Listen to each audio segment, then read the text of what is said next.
ভারতের তথ্য সন্ত্রাস যেন বন্ধই হচ্ছে না। ছাত্র জনতার তীব্র আন্দোলনের মুখে শেখ হাসিনা পালিয়ে যাওয়ার পর বাংলাদেশের বিরুদ্ধে একের পর এক ভয়ঙ্কর মিথ্যে সংবাদ দিয়ে অপপ্রচার চালাচ্ছে ভারতীয় গণমাধ্যমগুলো।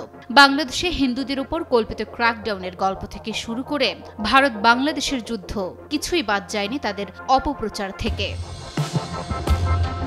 অনেকের মতে বাংলাদেশ ভারতের সম্পর্কের অবনতি হওয়ার ক্ষেত্রে ভারতীয় মিডিয়াগুলোর অপপ্রচার ভূমিকা পালন করেছে।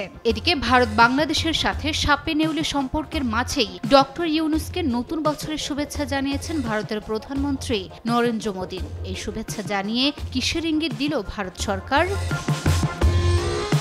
শেখ হাসিনা ভারতে পালিয়ে যাওয়ার পর বাংলাদেশের সাথে সম্পর্কের উন্নতি হয়েছে পাকিস্তানের। এখন ভারতের মাথা ব্যথার কারণ হয়ে দাঁড়াচ্ছে এক সময়ের শত্রু রাষ্ট্র হিসেবে পরিচিত বাংলাদেশ পাকিস্তানের নতুন সম্পর্ক। বাংলাদেশ ও পাকিস্তানের এই সখ্য ভারতের জন্য উদ্বেগের কারণ হয়ে দাঁড়িয়েছে বলে ইতিমধ্যেই জানিয়েছে ভারতের কিছু গণমাধ্যম। আর তাই তো আবারও অপপ্রচারে নেমেছে ভারতীয় একটি গণমাধ্যম India.com। সম্প্রতি India.com একটি নতুন প্রতিবেদন প্রকাশ করেছে, যেখানে বলা হয়েছে বাংলাদেশের সেনাবাহিনী পাকিস্তানের কাছে আত্মসমর্পণ করেছে। তবে আশ্চর্যের ব্যাপার হলো, গণমাধ্যমটি দাবি করছে ভারতীয় বিশেষজ্ঞদের বিশ্লেষণ থেকেই এই প্রতিবেদনটি প্রকাশ করা হয়েছে।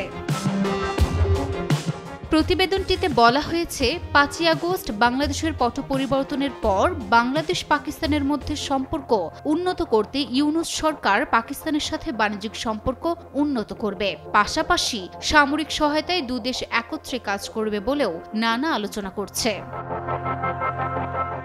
এমন অবস্থায় ভারতের বিশ্লেষকরা মনে করছেন ভারত পাকিস্তানের মধ্যে উচ্চ পর্যায়ে প্রথম সফরটি রাজনৈতিক না হয়ে সামরিক হয়েছে।